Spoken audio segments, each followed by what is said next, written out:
Hi guys, welcome back to another video of commerce champion. तुम्हारे accounts का paper अब 5 दिन बाद है, तो चलिए 5 दिन के अंदर पूरे 40 नंबर लाने की तैयारी करते हैं। आज बात कर रहे हैं एनपीओ की। वन शॉट एनपीओ है, सारे के सारे इंपॉर्टेंट क्वेश्चंस करवाऊंगा। बस ये क्वेश्चन कर लेना, पूरा एनपीओ खत्म हो जाएगा। इस क्लास के जस्ट बाद आप लोगों को मिल जाएगी एक प्रैक्टिस शीट की वीडियो में अपलोड कर दूंगा, तो वहां से प्रैक्टिस शीट डाउनलोड करना और उसको सॉल्व करना। आज एनपीओ खत्म करना, आज के बाद एनपीओ नहीं देखना, पेपर से एक दिन पहले जरूर रिवाइज कर लेंगे। तो NPO is one of the biggest मछली, सबसे बड़ी शार्क है ये, क्योंकि ये आपके 10 नंबर यानी कि 25% of marks in term two exam, written exam के 25% नंबर को कैरी करती है। इसमें से आ रहा होगा एक 2 नंबर का क्वेश्चन, आ रहा है एक 3 नंबर का क्वेश्चन, एक आ रहा है 5 नंबर का क्वेश्चन।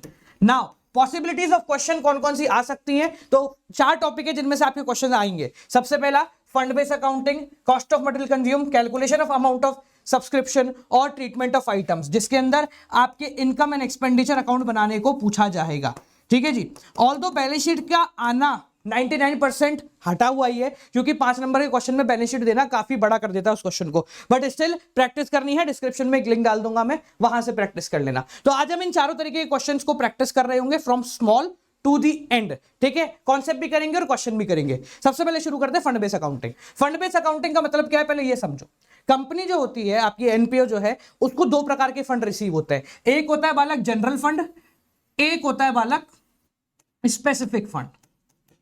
ठीक है, जनरल फंड का मतलब होता है कि वो इसको किसी भी प्रकार से यूज कर सकता है, जैसे उसको चाहे वैसे यूज कर सकता है। ये आपके इनकम एंड एक्सपेंडिचर अकाउंट के अंदर शो किया जाता है, इनकम एंड एक्सपेंडिचर अकाउंट के अंदर शो किया जा रहा होता है। ठीक है जी, इनकम साइड।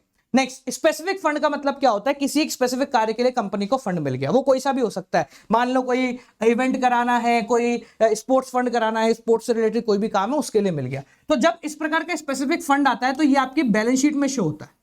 कहां पर? बैलेंस शीट में, लायबिलिटी साइड। और जितने भी एक्सपेंसेस होते हैं उस फंड से रिलेटेड, वो सारे के सारे इसी में से डिडक्ट हो जाते हैं। फॉर एग्जांपल, अगर मैं बैलेंस शीट का एक एक्सट्रैक्ट बना के दिखाऊं, इस तरीके का है। मान लो स्पोर्ट्स फंड है, तो आप यहां पर लिखेंगे स्पोर्ट्स फंड। ठीक है, और इसी में से जितने भी एक्सपेंस होंगे वो सब इसी में माइनस कर देंगे। अगर कोई एडिशनल डोनेशन मिल रही है आपको, तो हम उसको यहां पर ऐड कर देते हैं। समझ में आ गया? सिंपल है। अब एक चीज और होती है इसके अंदर, वो ये है कि हमारे पास मान लो 10 लाख रुपए पड़े हुए, मुझे पता है कि 1 साल बाद इस्तेमाल में आने वाले, तो एनपीओ क्या करता है, उसको इन्वेस्ट कर देता है। तो कभी कभी इस फंड को इन्वेस्ट कर दिया जाता है। ठीक है, उस कंडीशन में क्या होता है, यहां पर स्पोर्ट्स फंड इन्वेस्टमेंट के नाम से शो हो जाता है। ठीक है, यहां कुछ नहीं होगा इसका, वो एज इट इज रहेगा, या इन्वेस्टमेंट के नाम से एज एन एसेट हो जाएगा। ठीक है, अब जब आपने इन्वेस्ट किया है तो आपको क्या मिलेगा, इस पे इंटरेस्ट। वो इंटरेस्ट आपका यहां जाके एड ऑन हो जाता है। ठीक है जी, समझ में आ गया? तो इस प्रकार से स्पोर्ट्स फंड के क्राइटेरिया होता है। और इनकेस जब आपका फंड कम पड़ जाए, मान लो तुमने 1 लाख रुपए स्पोर्ट्स फंड के लिए रखे थे और 1.5 लाख का खर्चा हो गया, तो यहां पर हम क्या कर देते, यहां पर हम उसको ट्रीट कर लेते एज ऑफ 0, और पूरा का पूरा जो 50,000 रुपए है, उस 50,000 रुपए को हम इनकम एंड एक्सपेंडिचर अकाउंट के अंदर पोस्ट ऑन कर देंगे। कहां पर बालक? एक्सपेंडिचर साइड, एक जनरल खर्चे की तरह। ठीक है, थोड़ी बहुत खिचड़ी बनी, कोई दिक्कत नहीं है, क्वेश्चन करेंगे समझ में आ जाएगा। पहला क्वेश्चन आप सभी की स्क्रीन पर। ठीक है, क्वेश्चन लिखा हुआ है, स्पोर्ट्स फंड है 5 लाख का, ये फंड हमने इन्वेस्ट कर दिया है। ठीक है, देखो सेम फंड इन्वेस्टेड है, कोई जरूरत नहीं है। कहां पर? आपने कहीं इन्वेस्ट कर दिया जिस पर 10% का इंटरेस्ट मिल रहा है। 10% का इंटरेस्ट मतलब 50,000 का ब्याज आपको मिलना चाहिए, क्वेश्चन में अवेलेबल होना चाहिए भैया ब्याज। डोनेशन आपको एडिशनल डोनेशन मिली है 2 लाख की, खर्चा हो गया आपका 6 लाख का, interest received on sports fund investment 50,000, हमने कहा था क्वेश्चन में मिलना चाहिए, मिल गया। ठीक है, देखो आप चाहो तो आप इसको बैलेंस शीट के एक्सट्रैक्ट के अंदर बना के इस तरीके से शो कर सकते हैं। देखो ये बैलेंस शीट हो गया, हमने यहां पे लिखा स्पोर्ट्स फंड 5 लाख रुपए का। ठीक है, अब स्पोर्ट्स फंड इन्वेस्टमेंट है, इस तरफ लिख देंगे हम asset side, sports fund investment. ये कुछ नहीं है, बस इस पैसे को हमने एक ऐसी जगह डाल दिया है जहां से 10% का ब्याज मिल रहा। ठीक है, next, donation from sports fund, आपको एडिशनल डोनेशन मिली है, तो आपने इस एडिशनल डोनेशन को यहां पर लिख दिया। कितना है भाई? 2 लाख का एडिशनल डोनेशन है। कितना हो गया बेटा? तो ये हो गया तुम्हारा 7 लाख रुपए। ठीक है, इसके बाद 6 लाख रुपए का तुम्हारा हो गया एक्सपेंस, हमने यहां से एक्सपेंस माइनस कर दिया है। 6 लाख रुपीस का हमारा एक्सपेंस यहां पर माइनस हो गया। कितना बचा? 1 लाख रुपए। ठीक है, इसमें इंटरेस्ट मिला है आपको 50,000 रुपए का, तो आपकी कमाई हो गई है। तो 50,000 रुपए का ब्याज मिल गया, तो आपका इन टोटल कितना हो गया बालक? 1.5 लाख रुपए। समझ में आ गया? ये बैलेंस शीट के अंदर आप लोग इस तरीके से इसको दिखाओगे, ये 3 नंबर का क्वेश्चन के अंदर तुम्हारे पूछा जा सकता है। ठीक है, अब इसी से रिलेटेड एक और जिसमें इसी तरीके का क्वेश्चन है, ये आपको प्रैक्टिस करना है अभी। चल भाई क्या हो गया? हाँ देखो ये रहा क्वेश्चन, स्पोर्ट्स फंड है, स्पोर्ट्स फंड का इन्वेस्टमेंट है, सबको दिख रहा है? बिल्कुल क्लियर कट दिख रहा है, क्वालिटी बढ़ा लेना अगर नहीं दिख रहा हो तो। ठीक है, स्पोर्ट्स फंड है 6 लाख का, स्पोर्ट्स फंड इन्वेस्टमेंट है 6 लाख, वही पैसा आपने इन्वेस्ट कर दिया। 10% का इंटरेस्ट है, इसका मतलब आपको 60,000 रुपए का इंटरेस्ट कहीं ना कहीं मिलना चाहिए। डोनेशन रिसीव हुई 2 लाख की, स्पोर्ट्स फंड के एक्सपेंस वही है, मतलब सिमिलर टाइप ऑफ क्वेश्चन है, बट इसमें एक चेंज है, यहां पर आपको जो इंटरेस्ट रिसीव हुआ है वो हुआ है 50,000 का। ठीक है, इसका मतलब 10,000 रुपए का इंटरेस्ट अभी येट टू रिसीव्ड है। क्या है? येट टू रिसीव्ड, इसको हम बोलते हैं अक्रूड इंटरेस्ट। ठीक है, क्या बोलते हैं इसको? Accrued invest. हमें 6 लाख का 10% 60,000 मिलना था, हमें 50,000 मिला, मतलब 10% का 10,000 का क्या हो गया? Accrued interest. बैलेंस शीट में ट्रीटमेंट करें, देखो स्पोर्ट्स फंड इधर लिखा 6 लाख रुपए इन्वेस्टमेंट है, तो यहां स्पोर्ट्स फंड इन्वेस्टमेंट डाला 6 लाख रुपए का। ठीक है, डोनेशन मिली है 2 लाख की, तो ऐड कर दो आप डोनेशन। ठीक है, यहां इसी तरीके से आपको शो करना है, बैलेंस शीट का फाइनल आउटपुट ये होगा। ठीक है, बस एक्सट्रैक्ट क्रिएट करना है, पूरी बैलेंस शीट नहीं बनानी है आपको, सिर्फ एक्सट्रैक्ट क्रिएट करना है। तो एक्सट्रैक्ट का बराबर होना जरूरी नहीं है, कुछ लोग कंफ्यूज रहते हैं, सर ये हमारा बैलेंस शीट तो मैच कर ही नहीं, तो एक्सट्रैक्ट का बराबर होना जरूरी नहीं है। एक्सट्रैक्ट मतलब एक छोटा सा पार्ट ऑफ बैलेंस शीट। ठीक है जी, स्पोर्ट्स फंड के एक्सपेंस हम लिख देते हैं यहां पर, मैं डायरेक्टली माइनस कर रहा हूं, एक्सपेंसेस ऑफ स्पोर्ट्स फंड कितना है? 6 लाख रुपए का। अगर तुम्हारे पास फंड है तो सारे खर्चे यही काउंट होंगे। मान लो तुम्हें यहां पर अलग से कुछ भी दे दिया, कोई और खर्चा दे दिया, तो वो इसमें से माइनस नहीं होगा, वो इनकम और एक्सपेंडिचर अकाउंट में चला जाए। कितना बचा भाई तुम्हारे पास? 2 लाख। अब समझो इंटरेस्ट तुम्हें कितना रिसीव हुआ है? 50,000 रुपए, 10,000 मिलना बाकी है, तो हम यहां पर लिख देंगे इंटरेस्ट रिसीव हुआ है हमें, इंटरेस्ट टोटल बनता है 60,000, जिसमें से अक्रूड है अभी भी 10,000। देख लो भाई, इंटरेस्ट हमें टोटल कितना? 50,000 मिल चुका है, 10,000 बाकी है, तो टोटल हमने लिख दिया भाई इंटरेस्ट ड्यू है 60,000 रुपए, जिसमें से 10,000 रुपए अभी अक्रूड बाकी है। ठीक है, तो ये ऑटोमेटिकली माना जाएगा कि भाई 50,000 रुपए जो है वो रिसीव हो गए हैं। तो ठीक है, तो ये हो गया तुम्हारा 2,60,000। क्लियर हो गया सबको? देखिए अगला क्वेश्चन, एक प्रैक्टिस शीट मिल जाएगी, इसके बाद एक और वीडियो आ रही होगी। ठीक है, आगे देखो, अगला है तुम्हारा स्पोर्ट्स फंड 4 लाख रुपए, स्पोर्ट्स फंड का डोनेशन 1 लाख रुपए, स्पोर्ट्स फंड एक्सपेंसेस है 7 लाख रुपए। आप बोलोगे सर इतना आसान क्यों दिया? देख बेटा इसलिए दिया, बैलेंस शीट स्पोर्ट्स फंड, यहां कोई इन्वेस्टमेंट नहीं किया है, अच्छी बात है। डोनेशन कितना रिसीव हुआ है बालक स्पोर्ट्स फंड में? 1 लाख रुपए का हमको डोनेशन रिसीव हुआ, स्पोर्ट्स फंड हमारा था 4 लाख का, 1 लाख का डोनेशन रिसीव हुआ, टोटल कितने हो गए? 5 लाख रुपए। अब जस्ट बिकॉज हमारे पास फंड है 5 का, हमारे एक्सपेंस कितने हुए हैं? 7, तो 5 लाख के फंड में से तो आप 7 लाख का खर्चा नहीं कर सकते, तो हम क्या करेंगे, यहां पर एक्सपेंस की तरह शो कर देंगे 5 लाख रुपए, और आपका जो स्पोर्ट्स फंड है वो बैलेंस शीट में आ जाएगा 0 रुपीज का, मतलब कोई वैल्यू नहीं आएगी इसकी। ठीक है, और जो हमारा इनकम एंड एक्सपेंडिचर अकाउंट है, ठीक है, इसके अंदर एक्सपेंडिचर साइड आप क्या डाल दोगे? 2 लाख रुपए का खर्चा डाल दोगे। ठीक है, इनकम और एक्सपेंडिचर साइड क्या डाल दोगे बालक? इनकम एंड एक्सपेंडिचर साइड आप डाल दोगे 2 लाख रुपए का खर्चा। सबको क्लियर हो गया? जल्दी देख लो एक इस बार, बहुत बढ़िया। ठीक है जी, आगे देखें, चलो नेक्स्ट क्वेश्चन। नाउ अब एक चीज समझना, कभी कभी क्या होता है कि हम ऐसी चीज पे खर्चा करते हैं जिससे एसेट क्रिएट हो जाता है। एसेट क्रिएट होने का मतलब क्या है? आपने मान लो एक बिल्डिंग के लिए फंड बनाया, तो जैसे जैसे बिल्डिंग बन रही है वैसे वैसे बिल्डिंग एक कैपिटल एसेट में कन्वर्ट होती जा रही है। हमारे पास बिल्डिंग भी तो आ गई, तो बिल्डिंग पे जितना भी एक्सपेंस हो रहा है, expense on capital expenditure, expense on capital expenditure, क्या कैपिटल और एसेट्स लिख लो। ठीक है, will be treated as assets work in progress. क्या?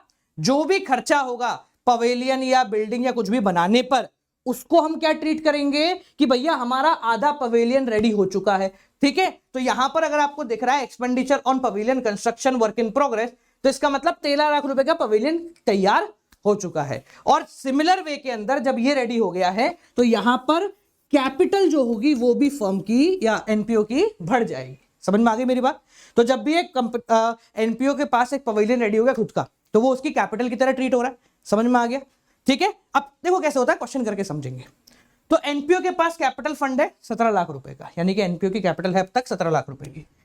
लिख लेते हैं यहां पर, बैलेंस शीट है, कैपिटल कहां पर आएगा, यहां पर आएगा, कितना है 17 लाख रुपए। चलो अच्छी बात है, ठीक है।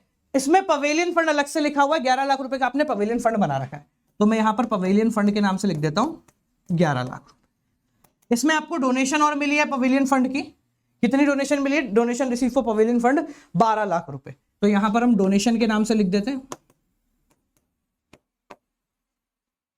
टोटल कितना हो गया 23 लाख रुपए। ठीक है जी, आगे समझो। अब यहां पर ये तो हो गया 23 लाख रुपए, इसमें अब बात आती है खर्चे की, तो यहां पर खर्चा हो गया आपका 13 लाख रुपए का। अब समझना 23 लाख रुपए का टोटल तुम्हारा हो गया, जिसमें 13 लाख रुपए का खर्चा हो गया। ठीक है, तो अब यहां पर हमने एक्सपेंडिचर कर दिया भाई 13 लाख का। अब समझो नॉर्मल कोई स्पोर्ट्स वगैरह होता तो हमारा ये खर्चा खत्म हो चुका होता, प्राइस बढ़ के खत्म हो जाता, पर यहां पर क्योंकि हम एक पवेलियन क्रिएट कर रहे हैं, तो जितना भी खर्चा पवेलियन बनाने पे हो रहा है उससे एक पवेलियन रेडी हो रहा है, तो यहां पर हम लिखेंगे pavilion work in progress. 13 lakh रुपए का आपका पवेलियन रेडी हो चुका है, पहली चीज। दूसरी चीज, अब क्योंकि एक नया एसेट फर्म के पास आ गया है तो वो आपकी कैपिटल में ऐड हो जाएगा। एवरीवन से ऐसा नो, ठीक है, तो यहां पर हम लिखेंगे pavilion work in progress. 13 lakh रुपए का हमारा एक एसेट क्रिएट हो गया। ठीक है जी, अब जो लोग कंफ्यूज है कि सर यहां पर तो देखो प्लस माइनस जीरो हो गया, यहां पर सिर्फ प्लस है, तो बेटा जो कैश बनेगा ना उसमें माइनस हो जाता है, आपको वो नहीं दिखाना है क्योंकि आप सिर्फ एक्सट्रैक्ट बना रहे हो। ठीक है, so you are not required to show that thing. ठीक है, अब देखो टोटल करें तो आपके पास कैपिटल बन गई अब टोटल 30 लाख रुपए की, 17 लाख पहले थी, 13 लाख का पवेलियन रेडी हो चुका है। पवेलियन फंड में पैसा पड़ा है 10 लाख रुपए, बाकी सब उड़ गया। उड़ के कहां गया, उड़ के आपके लिए एक आधा ढांचा पवेलियन का रेडी कर दिया, that is pavilion work in progress. समझ में आ गया सबको? क्लियर है एवरीवन? जल्दी बोलो फटाफट से। ओके, बहुत बढ़िया। तो ये आपका फंड बेस अकाउंटिंग वाला मटेरियल है, जहां पर अपन ने फंड बेस अकाउंटिंग के सारे टाइप्स जो है खत्म कर लिए। अगला आता है बालक तुम्हारा कॉस्ट ऑफ मटेरियल कंज्यूम्ड। अब कॉस्ट ऑफ मटेरियल कंज्यूम्ड का कॉन्सेप्ट क्या है पहले वो समझ लो। ठीक है, एनपीओ जो है वो पूरे साल कुछ ना कुछ चीजों को यूज करती रहती है, तो वो कितने कॉस्ट का सामान यूज कर चुकी है वो हम यहां पर काउंट करते हैं। ये इनकम और एक्सपेंडिचर अकाउंट में आपके शो किया जा रहा होता है एज एन एक्सपेंडिचर। ठीक है जी, अब कैलकुलेट कैसे करते हैं कॉस्ट ऑफ मटेरियल कंज्यूम? बड़ा सिंपल तरीका है, opening stock plus purchase minus closing stock. क्या बोला मैंने? Opening stock plus purchase minus closing stock. जिसको नोट्स चाहिए एनपीओ के डिस्क्रिप्शन में उसका भी मैंने लिंक डाल दिया है। अब ये बड़ा सिंपल सा है, मान लो तुम्हारे पास है 10,000 रुपए का सामान, तुमने 20,000 का और खरीद लिया, तुम्हारे पास कितना हो गया 30,000 रुपए। साल के अंत तक तुम्हारे पास 5,000 का ही बचा है, तो इसका मतलब तुमने कितना खर्च कर दिया 25,000 रुपए। Very simple. ठीक है, बट अगर क्वेश्चन में आपको परचेज वर्ड नहीं मिलता है तो हमें दो प्रकार की परचेज की तरफ भागना है। एक होती है कैश परचेज, एक होती है क्रेडिट परचेज। ठीक है, अगर आपको कैश परचेज मिल जाए क्रेडिट परचेज मिल जाए, दोनों को जोड़ दो, आप परचेज तक निकाल सकते हो। ठीक है, और केस क्या बनता है इसका कि आपको परचेज नहीं मिला, परचेज की जगह क्या मिल गया आपको अमाउंट पेड। तो अगर हमें सिर्फ अमाउंट पेड ही मिल रहा है, अमाउंट पेड का मतलब आपने कितना पैसा दिया है, ठीक है, और कुछ नहीं मिला, तो आप क्या करेंगे? तो आप लिखेंगे भाई ओपनिंग स्टॉक प्लस परचेज की जगह हम क्या लिख देंगे amount paid minus closing stock. ध्यान रखना, अगर क्वेश्चन में आपको परचेज मिल गया तो हम कहीं भी दिमाग नहीं लगाएंगे, हमें कोई मतलब नहीं है बाकी कौन सी चीज कहां पर आ रही है।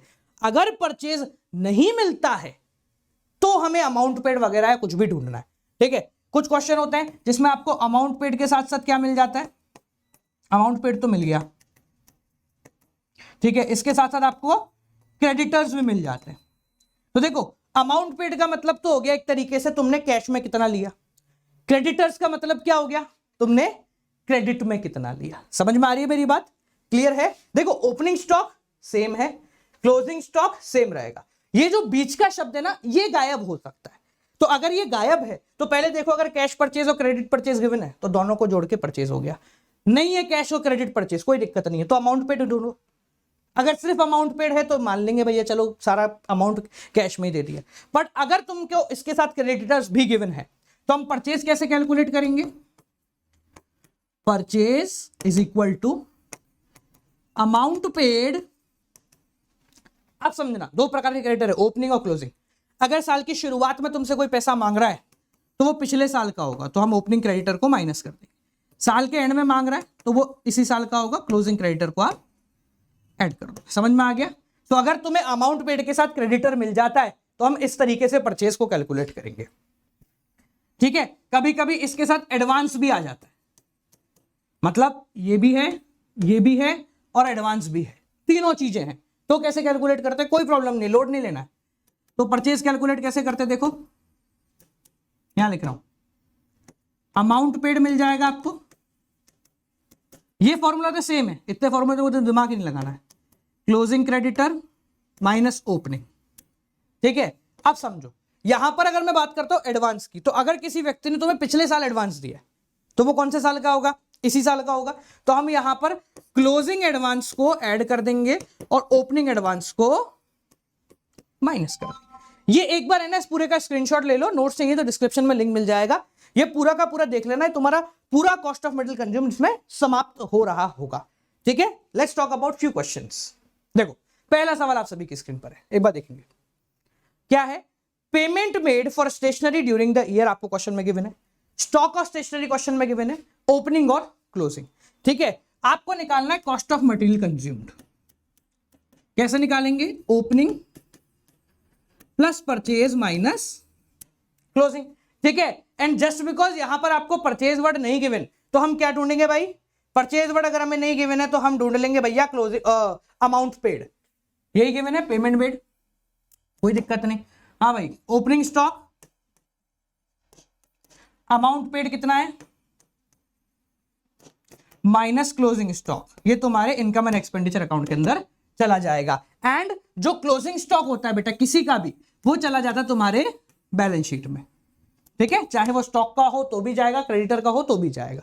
ठीक है, 80 माइनस 20 हो गया, देख लो समझ में आ गया सबको एवरीवन? बहुत बढ़िया, आगे देखो अगला क्वेश्चन, हियर कम्स।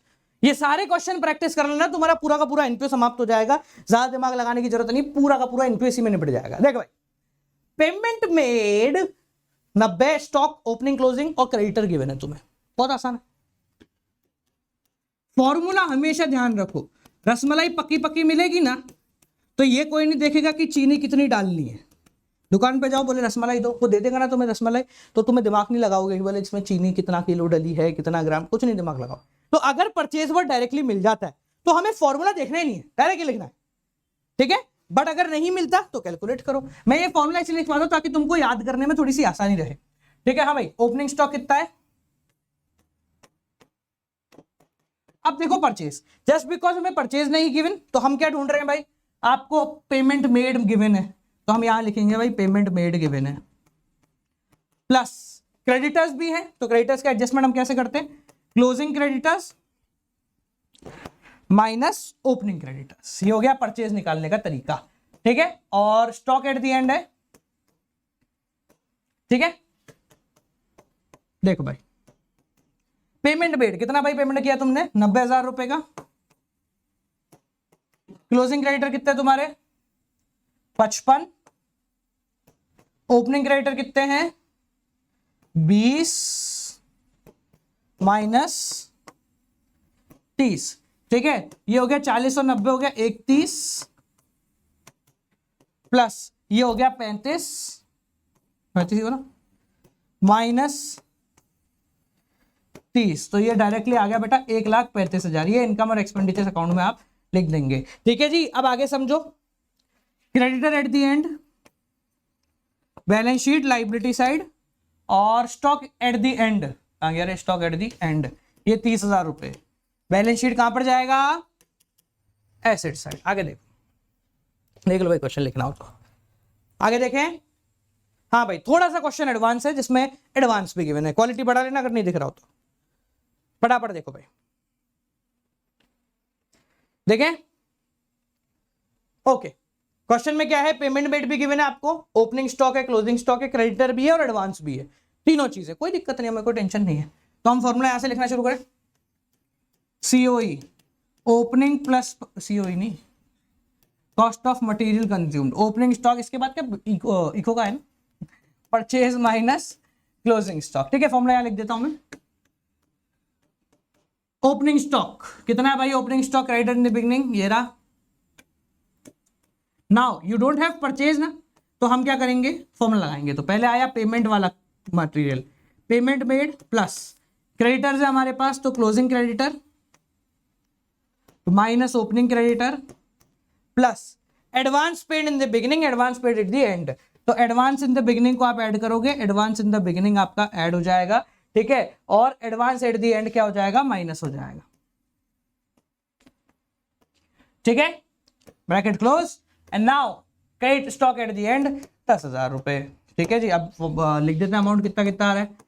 बी आप चाहें तो ऐसे सॉल्व कर सकते हैं, इसमें कोई दिक्कत की बात नहीं। पेमेंट मेड कितना है, 80,000 रुपए प्लस क्लोजिंग क्रेडिटर कितना आ रहा भाई, क्लोजिंग क्रेडिटर ये रहा 25, ओपनिंग कितना आ रहा है 5, तो 25,000 minus 5,000, advance in the beginning, advance at the beginning ये रहा 18 और एडवांस एट द एंड 11, तो 18 माइनस 11, ठीक है, माइनस 10। एक बार कैलकुलेशन करना भाई, तो हो गया 20,000 प्लस 80,000, हाँ भाई 25 माइनस 5 गए तो ये भी आए 20,000 प्लस 18 माइनस 11 बचे 7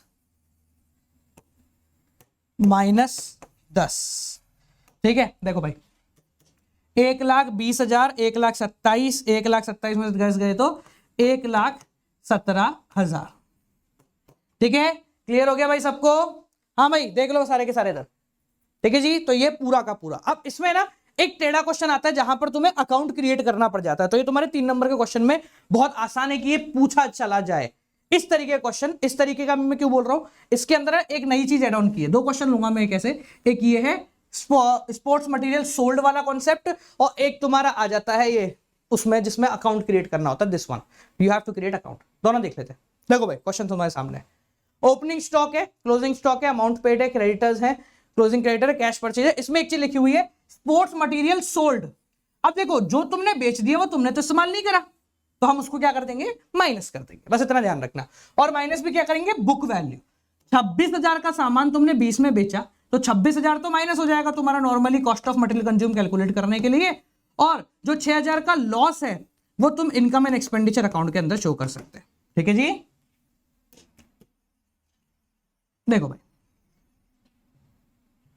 हाँ, क्वेश्चन क्या कह रहा है, ओपनिंग स्टॉक है 1 लाख का, क्लोजिंग स्टॉक है 90,000 मोर देन ओपनिंग, तो ये हो गया 1,90,000। अमाउंट पेड टू क्रेडिटर है 4 लाख रुपए, ओपनिंग क्रेडिटर है 40, क्लोजिंग क्रेडिटर 80% ऑफ ओपनिंग, तो 40,000 का 80% हो गया 32।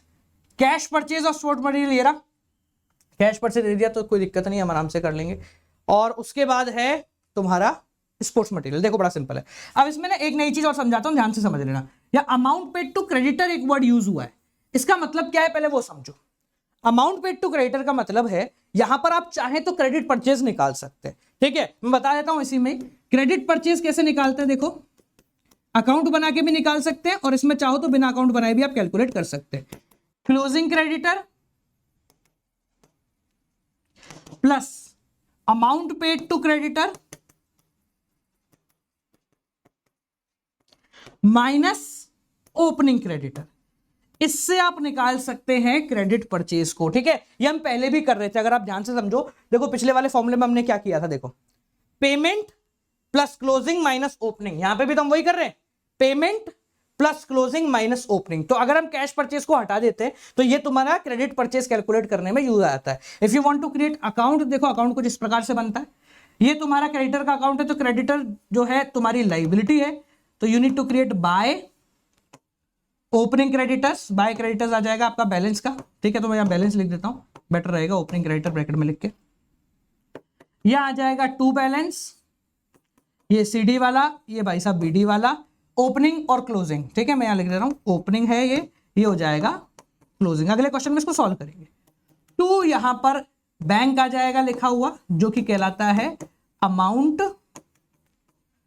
पेड, ठीक है। एंड जो बैलेंस बच रहा होगा वो बैलेंस यहां पर कहलाएगा तुम्हारा क्रेडिट परचेज, ठीक है। इस वाले क्वेश्चन के अंदर हम बिना अकाउंट बनाए सॉल्व करेंगे, अगले क्वेश्चन के अंदर मैं अकाउंट बना के भी सॉल्व करवा दूंगा, ठीक है। देखो इधर 190 और ये हो गया 32, ठीक है। सॉल्व करते हैं। Cost of material consumed, opening plus purchase minus closing.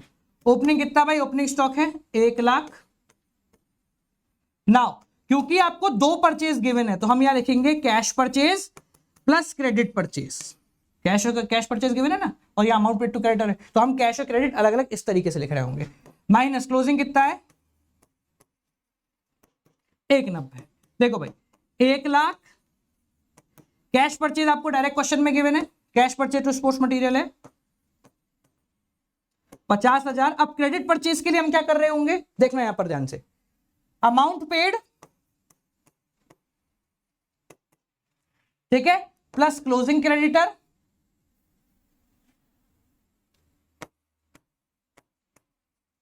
Minus opening creditor. Opening कितने हैं, ठीक है, समझ में आ गया। So when you have this, आपको कैश और क्रेडिट करके लिखना है जब भी आपको अमाउंट पेड टू क्रेडिटर दिखेगा। हाँ, अगर क्वेश्चन में लिखा हो कि सारा का सारा उधार में ही लिया हुआ है तो कैश परचेज आपकी 0 कहलाएगी उस पर्टिकुलर कंडीशन। समझ में आ गया, इजी है। अब देखो कितना है, इसमें से आप 1,90,000 और माइनस कर देंगे, जो भी तुम्हारा उत्तर आएगा वो फाइनल होगा। देखे 1,50,000 ये हो गया 1,50,000, ठीक है, और ये हो गया तुम्हारा 3240, कितना हो गया -8, तो ये हो गया 392, 3,92,000, और ये हो गया इसमें से 190 हमारा माइनस, ठीक है। तो भैया 150 190 -40 तो 352 आ रहा है, ठीक है जी। 3,52,000 जो है वो आपका यहां पर उत्तर आना चाहिए। एक बार देख लें भाई सारे के सारे, ठीक है जी, ठीक है। अब समझो इसमें आखिरी चीज जो हमारी रह गई है वो है बुक परचेज। तो हमने कही थी बुक परचेज आपकी माइनस हो जाएगी क्योंकि हमने सेल नहीं करी है, तो एक कॉस्ट ऑफ मटेरियल कंज्यूम, इसमें से तुम्हारा 26,000 की बुक परचेज हमने माइनस कर दी, ठीक है जी। तो कितना आ गया 3,26,000 would be your final answer. Clear. और जो ये 6,000 है ये आप इनकम एंड एक्सपेंडिचर अकाउंट में पोस्ट कर सकते हैं। देख लो पूरा cost of material consume same फॉर्मूले से, उसके बाद आपने 26,000 रुपए ये माइनस कर दिए। क्लियर। अगला सवाल। अब इसमें है ना, तुम्हें चाहो तो अकाउंट बना लो, चाहो नहीं बनाओ, पर क्योंकि अपन ने पिछले में बिना अकाउंट बनाए सीखा था तो इसमें हम अकाउंट बना के सीख लेंगे, ठीक है जी। देखो from the following information calculate the, आपको दिख रहा है ना पूरा पूरा, थोड़ा थोड़ा छोटा दिख रहा होगा बट दैट्स ओके, ठीक है। चाहोगे मैं थोड़ा सा बड़ा कर दूंगा, 1 मिनट रुको, थोड़ा सा हम इसको बड़ा कर देते हैं। हाँ देखो अब दिख रहा है। From the following information calculate the amount to be shown in income and expenditure account for the year ending 31 March 2021। Stock दे रखा है, क्रेडिटर दे रखा है, तो अभी तक तो हमें लग रहा है कि भाई कुछ नहीं होगा। During the year the payment made to creditor, during the year the payment made to creditor. अब क्योंकि पेमेंट मेड टू क्रेडिटर आ गया तो आप ये ढूंढो कि भैया कैश परचेज की कोई कहानी है क्या। अगर कैश है तो फिर हमें कैश निकालना है, क्रेडिट निकालना है, दोनों को जोड़ देना है। And cash purchase is 20% of total. भैया क्वेश्चन में क्या बोला है, कैश परचेज क्या हो गया 20% ऑफ टोटल परचेज हो गया, ठीक है। तो 20% लिख लो, या हो सकता है आपको क्वेश्चन में 1/5 भी दे दे, तो बात एक ही 20% ही है, ठीक है। तो भैया हमें तो परचेज से मतलब है ले दे के। Some sports material have a book value of 18,000 रुपए which was sold at a loss of 3, तो वही हो गया पिछला वाला कॉन्सेप्ट हो गया, 18 में से 3 गए तो आपके 15 बच गए, ठीक है जी। देखे ओके, तो बुक वैल्यू 18 है, आप 18 को पोस्ट कर देंगे, 3 हटा देंगे जो कि वहां चला जाएगा। अब समझो हम जो फॉर्मूला लगाएंगे वो लगाएंगे cost of material consumed is equal to opening plus purchase minus closing. Now opening कितना है भैया तुम्हारा स्टॉक, ओपनिंग स्टॉक है आपका 1 लाख रुपए का। नाउ आपको कैश और क्रेडिट दोनों की जरूरत है, कैश भी है क्रेडिट भी है, तो हम यहां पर लिखेंगे cash purchase plus credit purchase minus closing कितना है बालक 1,40,000। अब समझना, क्योंकि हमारे पास यहां पर कैश परचेज नहीं है तो कैश परचेज कैलकुलेट करने के लिए ऐसे। अब भैया क्रेडिट परचेज भी नहीं है, तो in order to calculate credit purchase हम एक खाता बनाएंगे क्रेडिटर का, या तो खाता बनाओ या फिर आप नॉर्मली वो वाला कर लो, तो वैसे कर लो, कोई दिक्कत की बात नहीं है, दोनों में से जो आप तरीका अपना है। ठीक है, पिछले वाले क्वेश्चन में जो फॉर्मूला मैंने लगाया था ना, कहां गया, ये वाला, आप ये फॉर्मूला लगा सकते हैं, advance plus opening, advance plus closing minus opening. ठीक है, यहां पे भी हम वही कर रहे हैं। देखो भाई, ओपनिंग क्रेडिटर कितना है तुम्हारा 25,000 रुपए, हम यहां पर लिख देंगे ओपनिंग क्रेडिटर, आप लिखोगे इसको टू बैलेंस बीडी के नाम से। ठीक है जी, मैं यहां ओपनिंग के नाम से लिख रहा हूं, टू बैलेंस सीडी के नाम से हम लिखेंगे क्लोजिंग, कितना है भाई क्लोजिंग 60,000। ठीक है, टू बैंक, आपने पेमेंट कितना किया है, अमाउंट पेड कितना है क्रेडिटर्स को 4 लाख। ठीक है, तो ये कितना हो गया 4,60,000 रुपए, इसमें से 25 गए तो कितने बचे 4,35,000 रुपए। क्लियर है, हाँ भाई सबको क्लियर हो गया। तो ये क्या आ गया बेटा तुम्हारा, ये आ गया तुम्हारा क्रेडिट परचेज। ठीक है, क्या आ गया क्रेडिट परचेज, तो क्रेडिट परचेज कितना है 4,35,000। अब मैंने थोड़ी सी टेक्निक इस्तेमाल कर रहा हूं, कॉमर्स वाली, दिमाग लगाओगे आंसर आ जाएगा। इसने बोला है कि कैश परचेज क्या है, टोटल परचेज का 20%। कैश परचेज क्या है, टोटल परचेज का 20%। इसका मतलब क्या मैं ये कह सकता हूं that credit is equal to 80% of total. बचपन से अपन करते आ रहे हैं ये वाली चीज। तो अगर कैश 20 है तो क्रेडिट कितना हो गया 80। तो क्या मैं ये कह सकता is equal to 80% of total purchase. तो भैया टोटल कैसे निकलेगी, ये तो बच्चों वाला ख्याल हो गया। अब तो 4,35,000 इंटू 100/80। एक बार देख लो भाई, हमें जो निकालना है वो ऊपर रखा, जो मालूम है वो नीचे रखा। ठीक है, कितना आ गया ये 5,43,750। एक बार चेक कर लो भाई क्या किया हमने। पहले क्रेडिटर का खाता बनाया, उससे निकाला है तुम्हारा क्रेडिट परचेज, और इसने बोला कि भैया तुम्हारा क्रेडिट परचेज जो है वो 80% है टोटल का। तो टोटल परचेज कितना हो गया, ये हो गया। अब भैया बनी बनाई पड़ी है तुम्हारे सामने, बनी बनाई पड़ी है, तो फिर क्यों दिमाग लगा रहे हो, प्लस मलाई बनी पड़ी है। हाँ भाई, फॉर्मूला क्या है, basic opening plus purchase minus closing. Opening कितना है 1 लाख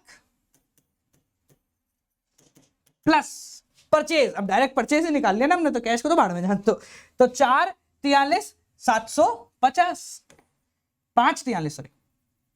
5,43,750 माइनस ओपनिंग कितना है भैया, ओपनिंग है तुम्हारा 1,40। क्लियर हो गया भाई, यहां तक देख लो एक बार सारे के सारे। ठीक है, तो 5,03,750 यहां तक आ गया अपना।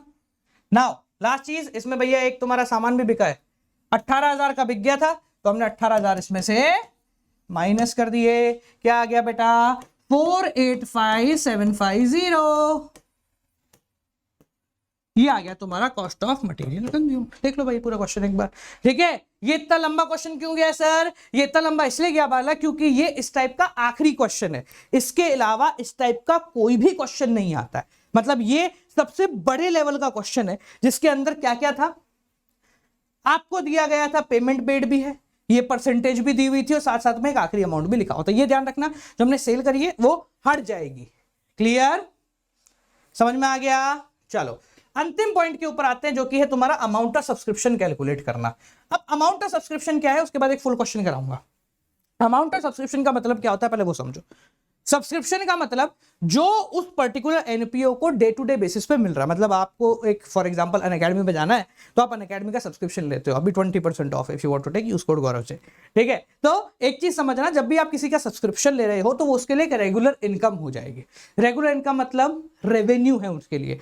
तो वो सब्सक्रिप्शन का जो अमाउंट होगा वो आपके शो किया जाएगा बालक इनकम एंड एक्सपेंडिचर अकाउंट में। कहां पर, इनकम एंड एक्सपेंडिचर अकाउंट के अंदर। ठीक है, कौन सी साइड जनाब, इनकम साइड शो किया जाएगा। अब समझो, इनकम और एक्सपेंडिचर अकाउंट जो होता है ना, वो बालक अक्रूवल बेसिस को फॉलो करता है। अक्रूवल बेसिस का मतलब क्या होता है कि आप सिर्फ वो चीज ऐड करेंगे जो कि करंट ईयर रिलेटेड है, करंट ईयर रिलेटेड है। ठीक है, कोई फर्क नहीं पड़ता मिली या नहीं मिली, मिल गई तो भी, नहीं मिली तो भी उसको लिखना है वहां पर। और अगर अगले साल की या पिछले साल की है तो हम उसको हटा देंगे। ठीक है, तो अब इसके अंदर कंडीशन क्या आती है, 4 तरीके की कंडीशन आती है। आपको आता है subscription outstanding in beginning, subscription outstanding at and, subscription in advance at beginning, subscription in advance at and. ये 4 अलग अलग तरीके के केसेस तुम्हारे आ जाते हैं।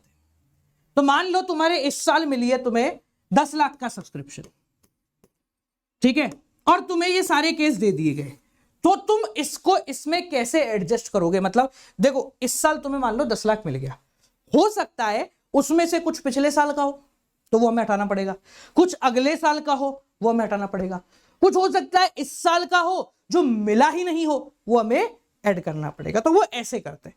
कैसे करते हैं समझो। आउटस्टैंडिंग का मतलब नहीं मिला, तो अगर इन बिगिनिंग मतलब साल की शुरुआत में ही आउटस्टैंडिंग है तो वो कौन से साल का होगा, पिछले साल का। तो outstanding will be the beginning, outstanding का मतलब पीछे देखो। ठीक है, तो अगर शुरुआत में आउटस्टैंडिंग है तो वो पिछले साल का है तो वो माइनस हो जाएगा। अगर एट दी एंड आउटस्टैंडिंग है, साल के एंड में आउटस्टैंडिंग है तो पीछे आ रहा पूरा साल, वो हमारा ऐड हो जाएगा।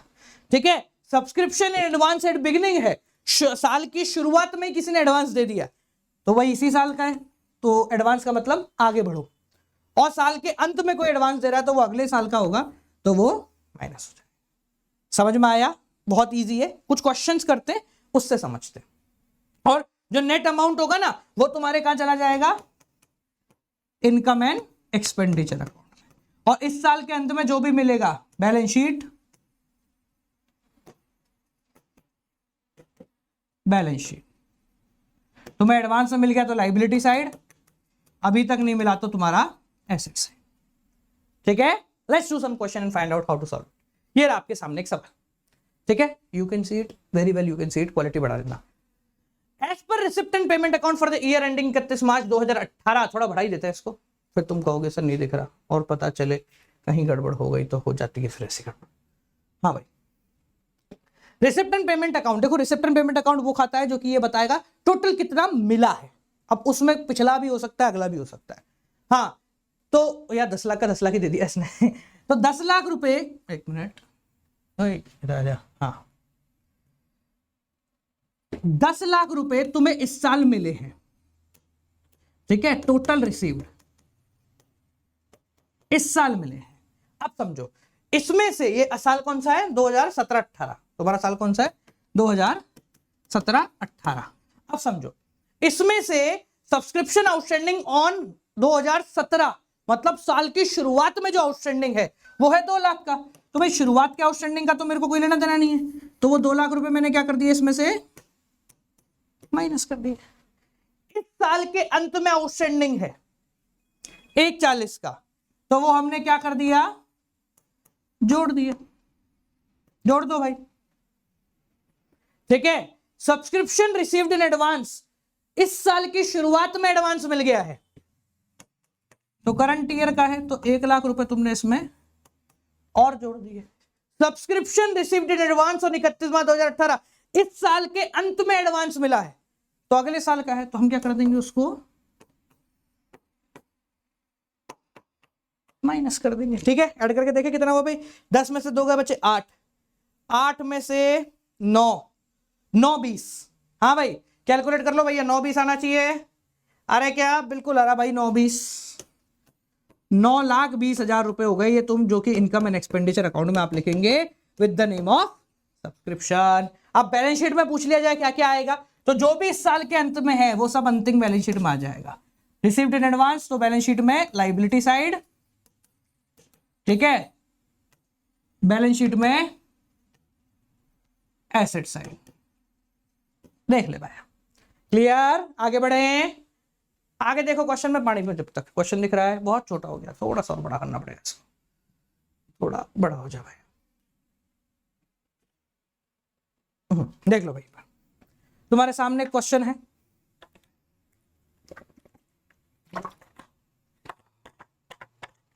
क्वेश्चन क्या कह रहा है देखो, from the following extract of recipient payment account you are find out the income and expenditure account के अंदर क्या क्या शो किया जा रहा होगा। आप समझ रहे हो, ये एक ऐसा टाइप का क्वेश्चन है जहां पर तुम्हें 3 अलग अलग साल के रिसिप्ट मिले, मतलब हमें इस साल के अंत में कितना मिला है पहले वो समझना, इन तीनों को ऐड करना।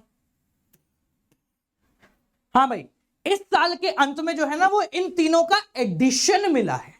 क्या मिला है? इन तीनों का एडिशन मिला है। अगर हम कैलकुलेट करें तो 2 10 और 50 हो गया 2 60, 2 60 और 30 कितना हो गया 294। ठीक है, तो इस साल के एंड में तुम्हें इतना मिला, पर इसने कैटेगराइज ऑलरेडी कर दिया कि इसमें से भाई इस साल का सिर्फ ये है। तो इनकम एंड एक्सपेंडिचर अकाउंट में सिर्फ करंट ईयर का ही आता है, तो हमें डायरेक्टली मिल गया। तो हम क्यों देखें भाई पिछले साल का कितना था क्या था, तो हम लिखेंगे भैया इनकम और एक्सपेंडिचर अकाउंट में कितना आ रहा है। सबसे पहले तो 210 आ रहा है, पर ये चेक तो कर लो भैया, कुछ ऐसा तो नहीं कुछ ऐसा हो कि भाई पिछले साल कुछ एडवांस मिल गया हो या इस साल अभी भी बाकी हो पैसा मिलना। तो देखो ये लिखा हुआ है सब्सक्रिप्शन आउटस्टैंडिंग ऑन, ये ऑन वर्ड पकड़ना, ये तुम्हारे काम का, नंबर कट जाएंगे इसमें, ये गारंटी है मेरी, ऑन एजेट में नंबर कटने वाले हैं। सब्सक्रिप्शन आउटस्टैंडिंग ऑन 31 मार्च 2017, पिछले साल 59,500 का रह गया था, प्रीवियस ईयर 59,500 का बाकी था। ठीक है साहब, क्या करूं मैं, मिला कितना इस साल, पिछले साल का 49 मिल गया, मतलब इस 59,500 में से जो पिछले साल बाकी था उसमें से 49 इस साल मिल गया। तो मुझे उसको एडलेस करने की जरूरत नहीं, पर एक चीज है जो मेरे काम की है वो ये है कि प्रीवियस ईयर का आउटस्टैंडिंग 10,500 रुपए का स्टिल पड़ा हुआ है। ठीक है, अभी भी पिछले साल का 10,500 रुपए का आउटस्टैंडिंग पड़ा हुआ है। वापस समझ लो, हमने कहा कि पिछले साल आपका आउटस्टैंडिंग रह गया था 59,500, क्वेश्चन में लिखा हुआ है कि भाई पिछले साल का 49,000 मिल गया, अरे पर बाकी तो 59,500 था, मिला 49, इसका मतलब 10,500 रुपए प्रीवियस ईयर का अभी भी बाकी है। ठीक है भाई, काम का नहीं है, रख लेते हैं, कहीं काम आ गया तो। टोटल सब्सक्रिप्शन आउटस्टैंडिंग ऑन, ये देखो ये ऑन और एजेट यहीं पकड़ जाता है। Subscription outstanding on 31 March 2018 is 1,29,500। अब समझना ये क्या है, इस साल के अंत में आउटस्टैंडिंग कितना दिखा रहा है 1,29,500, पर 10,500 पिछला पड़ा हुआ है भाई साहब। इसने बोला ऑन का मतलब क्या है, इस तारीख तक कंपनी मांग रही है 1,29,500 टोटल, ये नहीं बोल रही इस साल का, टोटल 1,29,500 का आउटस्टैंडिंग है। तो हमने पहले ही कैलकुलेट कर लिया कि पिछले साल का 10,500 भी तो आउटस्टैंडिंग था, तो यहां पर माइनस हो जाएगा बेटा 10,500 रुपए, ये है प्रीवियस ईयर आउटस्टैंडिंग। ठीक है, क्यों? क्योंकि ये भाई पिछले साल का था, हमें इनकम और एक्सपेंडिचर में करंट ईयर का ही लिखना है। तो ये हो जाएगा 1,19। ठीक है, तो हमने ऐड कर दिया आउटस्टैंडिंग फॉर करंट ईयर 1,19। ठीक है, और समझो सब्सक्रिप्शन रिसीव्ड इन एडवांस 28,000 रुपए, पिछले साल एडवांस मिल गया था तो वो करंट ईयर का ही होगा। तो भैया एडवांस कितना है 28, जरा जोड़ना। हाँ भाई 20 और 37 हो गया 47 तो 357। हाँ भाई 357 आ रहा है। चलो ये हो गया तुम्हारा इनकम और एक्सपेंडिचर अकाउंट। एक चीज और समझ लो, बैलेंस शीट जो है वो यही दिखाएगी, क्योंकि बैलेंस शीट ये नहीं पूछती है आपसे कि भैया इस साल का कितना आउटस्टैंडिंग है, बैलेंस शीट पूछते हैं टोटल आउटस्टैंडिंग बताओ। टोटल आउटस्टैंडिंग है हमारा 1,29,500, जिसमें से 10,500 पिछले साल का, कोई फर्क नहीं पड़ता। ठीक है, तो अगर बैलेंस शीट में दिखाओगे तो आप इस तरीके से दिखाओगे, आउटस्टैंडिंग है तो आपका एसेट दिख जाएगा आउटस्टैंडिंग सब्सक्रिप्शन के नाम से 1,19। आप ऐसे दिखा सकते हो चाहो तो, वरना डायरेक्टली आप दिखाना चाहो तो डायरेक्टली भी दिखा सकते हो। ठीक है, जोड़ के आप टोटल बाहर दिखा दोगे। समझ में आ गया? ठीक है, क्लियर हो गया, समझ में आ गया। और क्या जाएगा, और एक ये चला जाएगा बैलेंस शीट में इस साल के एंड का एडवांस लायबिलिटी से। समझ में आ रहा है? क्वेश्चन अच्छे हैं, एक दो बार वापस रिपीट करना इन क्वेश्चनों को, मैं दे दूंगा डिस्क्रिप्शन में। हाँ भाई, अगला सवाल उसी टाइप का है पर उसमें थोड़ा सा चेंज है, इसमें अलग अलग डिफरेंशिएटेड था तो हमें पिछले साल से कोई एडजस्टमेंट करने की जरूरत नहीं थी। इसमें मिक्स है तो आपको एडजस्टमेंट थोड़ा सा करने की जरूरत पड़ सकती है। हाँ भाई देखो, फटाफट देखो भाई, देखें, चलो क्वेश्चन क्या कह रहा है, find out the total amount to be shown in income and expenditure account for the year ending 31 March 2021। Subscription receive during the year इतना, इस पूरे साल, हो सकता है पिछले साल का भी।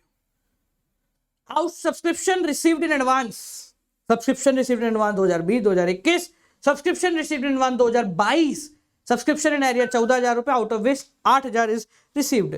ठीक है, सब्सक्रिप्शन इन एरियर फॉर 31,000 और 2021 से इतना। आपको बताना है इनकम और एक्सपेंडिचर अकाउंट में क्या शो होगा। अच्छा सवाल है, देखो तो टोटल रिसीव्ड कितना हुआ है, 3 लाख रुपए। अब इसमें पिछला भी है, अगला भी है, सब है। हाँ भाई 31 तुम्हारा साल जो है वो है 20-21 का, तो 2020 में एडवांस मिला है, इसी साल का होगा। एडवांस आपने क्या करा, ऐड कर दिया। इस साल के एंड में एडवांस मिला है, अगले साल का होगा।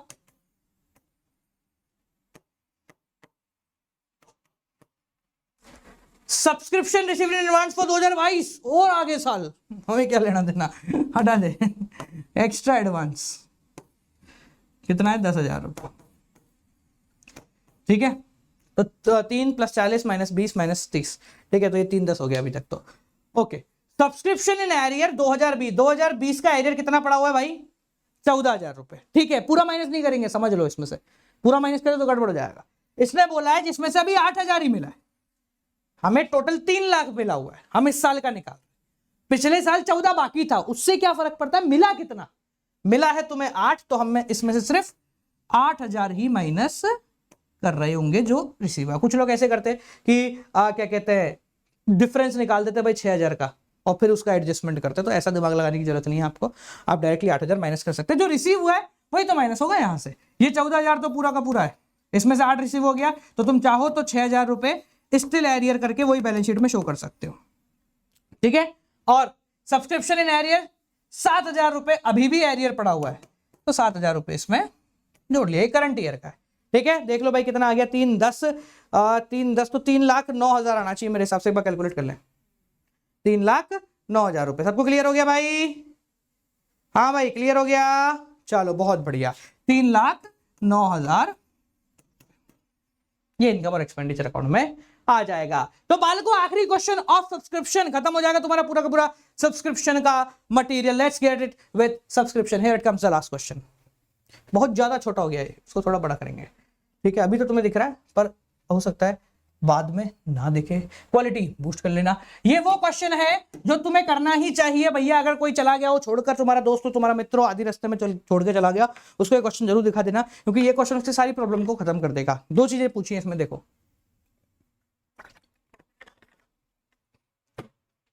क्या क्या पूछा है। Calculate the amount of subscription in arrear on, अरे आ गया, एक है एज एट 31 मार्च और है फॉर 31 मार्च। अब फॉर 31 मार्च 2020 का मतलब है only current year subscription arrear, इस साल कितना एरियर है, और एज एट का मतलब है total arrear, total arrear on 31 मार्च। ठीक है, समझ में आ गया, क्लियर है। अब देखो बड़ा आसान है, बहुत इजीली निकाल लेंगे। अब इसमें 18 19 20 21 और 19 20 दिया हुआ है तुम्हारा। ये करंट ईयर है, ये प्रीवियस ईयर है, ये नेक्स्ट ईयर है। ठीक है, हम दोनों चीज निकाल रहे हैं। देखो द क्लब है 150 member paying annual subscription of 1,000, तो तुम यहां से निकाल सकते हो भैया कि इनकम और एक्सपेंडिचर अकाउंट के अंदर तुम्हें 150 × 1,000 1.5 लाख रुपए इनकम और एक्सपेंडिचर बिना खटके डाल देना, अगर सिर्फ इनकम और एक्सपेंडिचर पूछा जाए तो। जब भी नंबर ऑफ मेंबर आते हैं तो इनकम और एक्सपेंडिचर में तो क्लियर कट अमाउंट आ जाता है, number of member into amount annual कितना है वो डायरेक्ट लिख सकते हो, कोई दिक्कत की बात नहीं है। ठीक है, यहां तक तो छोड़ो, तुम्हें मिला कितना है 1,20, तो भाई 30,000 का तो एरियर दिख रहा है हमें। ठीक है जी, 30,000 का तो एरियर दिख रहा है हमें, चलो कोई बात नहीं। Subscription in arrear in the beginning of the year is 16,000 रुपए। देख लो मैं दोनों कैलकुलेट कर रहा हूं। बिगिनिंग ऑफ द ईयर 16,000 रुपए का एरियर था। ठीक है, जिसमें से देखो रिसीव कितना हुआ है पिछले साल 10, तो क्या मैं ये कह सकता हूं पिछले साल 16 का एरियर था जिसमें से 10 मिला, तो 6,000 रुपए प्रीवियस ईयर स्टिल आउटस्टैंडिंग पड़ा हुआ है। जब भी तुम्हें ऐसे डिफरेंशिएट करके देते ना तो पिछले साल के आउटस्टैंडिंग का इसमें कोई एडजस्टमेंट नहीं होता है, ये ध्यान रख लेना।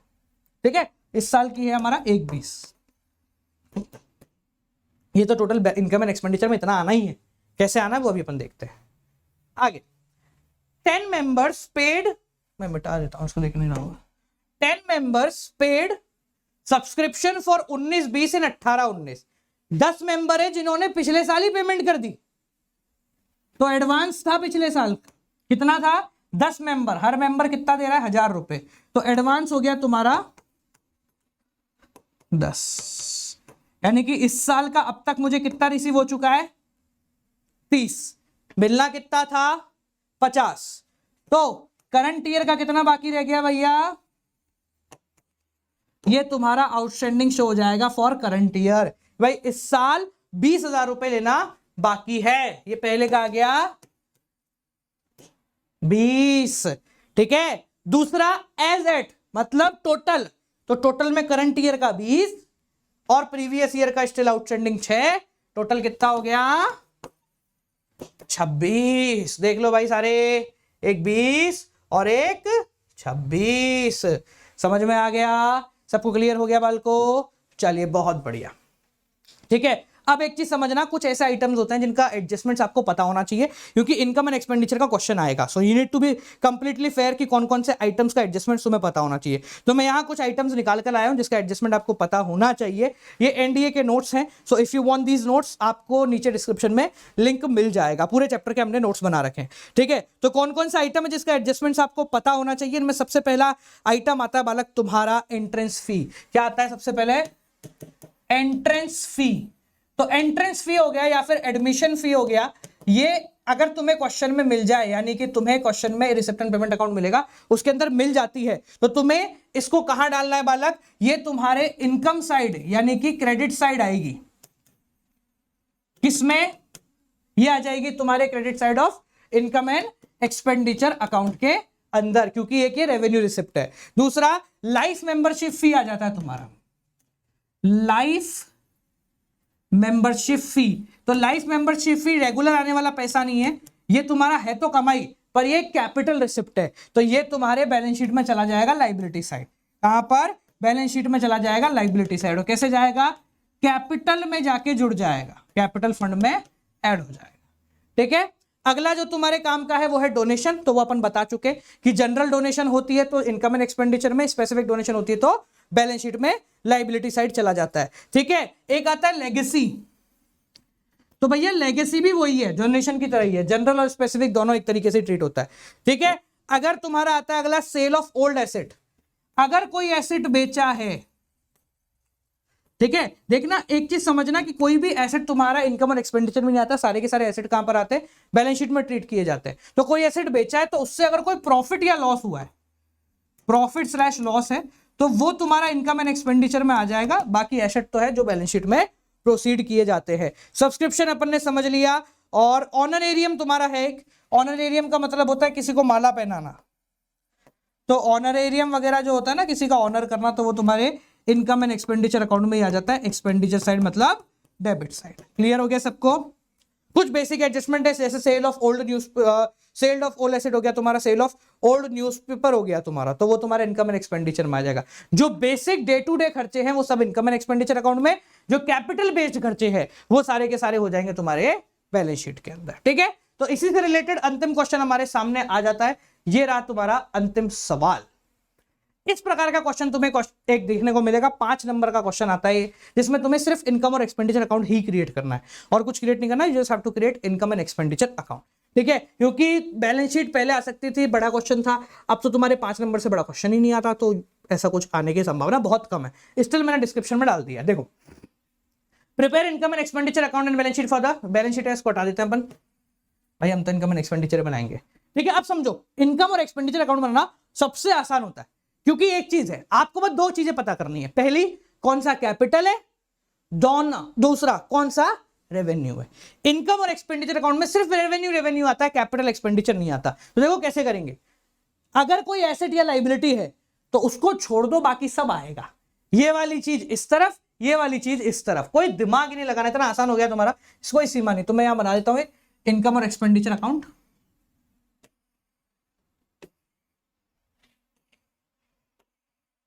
ठीक है, ये आ गया तुम्हारा इनकम एंड ये तुम्हारे एक्सपेंडिचर अमाउंट, ये तुम्हारा इनकम अमाउंट। करना कैसे पहले समझ लेना ध्यान से। देखो सबसे पहले तो आप कैटेगराइज कर दो कि कौन सी चीज आएगी कौन सी नहीं आएगी। ये कैश का बैलेंस है तो ये तो तुम्हारे नहीं आता। सब्सक्रिप्शन है ये तुम्हारे आ जाएगा, तो मैं इस पे टिक लगा रहा हूं।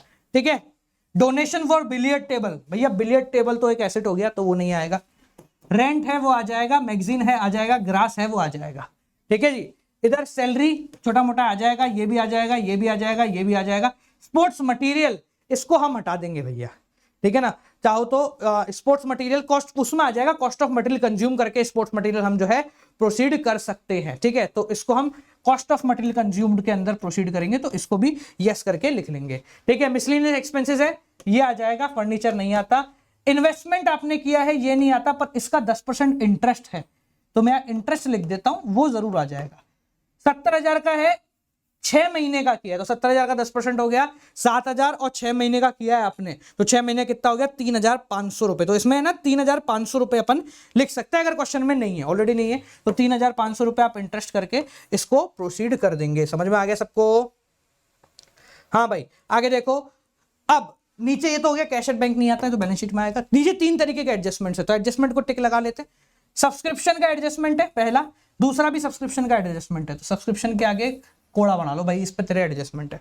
स्पोर्ट्स मटेरियल वही कॉस्ट ऑफ मटेरियल कंज्यूम्ड है, उस पर अपन ने टिक लगा लिया। डेप्रिसिएशन है फर्नीचर पे, तो ये 3 जगह हमने टिक लगा लिया। टिक लगाने का मतलब है इसमें कुछ ना कुछ एडजस्टमेंट है, तो पहले एडजस्टमेंट कर लेते हैं ताकि आखिरी में हमें सिर्फ पॉइंट रखना पड़ जाए। ठीक है, तो एडजस्टमेंट क्या है देखो, subscription in arrear as at, वही आ गया इस साल के अंत में सब्सक्रिप्शन कितना एरियर है 16,200। में लिख लेता हूं एक बार, 1500 प्रीवियस ईयर में मिला है सब्सक्रिप्शन, हमें 1500 मिला ना, एक मिनट, और 60,000 करंट ईयर का मिला है, और 1800 नेक्स्ट ईयर का मिला है। चलिए बहुत बढ़िया है। आगे देखो, subscription in arrear as at 31 March 2020। Arrear कितना है, एरियर में लिख देता हूं भाई 16,200 रुपए का एरियर है। ठीक है, तो डायरेक्टली वैसे तो ऐड हो जाना चाहिए, बट इसमें एक चीज और गिवन है, subscription of 1200 still in arrear, पिछले साल का भी एरियर है। तो भैया 16,200 जो एज एट एरियर है, मतलब इस साल के अंत में कंपनी 16,200 रुपए मांगती है लोगों से, इसमें से 1200 रुपए जो है वो प्रीवियस ईयर के हैं, तो करंट ईयर के कितने हो गए 15,000 रुपए। तो इधर से आ जाओ भाई, सब्सक्रिप्शन 60,000 का पुराना है प्लस 15,000 का तुम्हारा नया है। ठीक है, आगे देखते हैं। हो गया तो करते चलते, ज्यादा क्यों होता है मैंने। तो भाई रिसिप्ट वाला इनकम साइड, पेमेंट वाला एक्सपेंडिचर साइड। शुरुआत करें सबसे पहले सब्सक्रिप्शन से, तो मैं यहां लिख देता हूं बाय सब्सक्रिप्शन। ठीक है, डायरेक्टली मैं 75,000 लिख रहा हूं वर्किंग नोट 1 लिख के, तो पुराना वर्किंग नोट थोड़ा बेहतर बना देना। ठीक है जी, इसके बाद देखो बिलियर्ड टेबल नहीं आएगा, लॉकर रेंट, ओल्ड मैगजीन और sale of grass. By locker rent, by old magazine, by sale of grass. ठीक है, 3 चीज हो गई हमारी, लिख देते हम। लॉकर रेंट कितना है 1100, 1000 और 2100।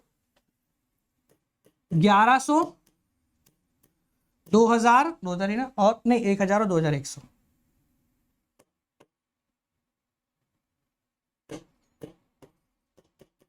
यहां तक कोई दिक्कत? हमने यहां की सारी चीजों को उठा के उस तरफ लिख दिया, उधर की सारी चीजों को उठा के इस तरफ डाल देते हैं। सैलरी, पोस्टेज एक्सपेंस और rent, to salary, to postage expense, to rent. कितना है भाई 31,500, 1250 और 9,000।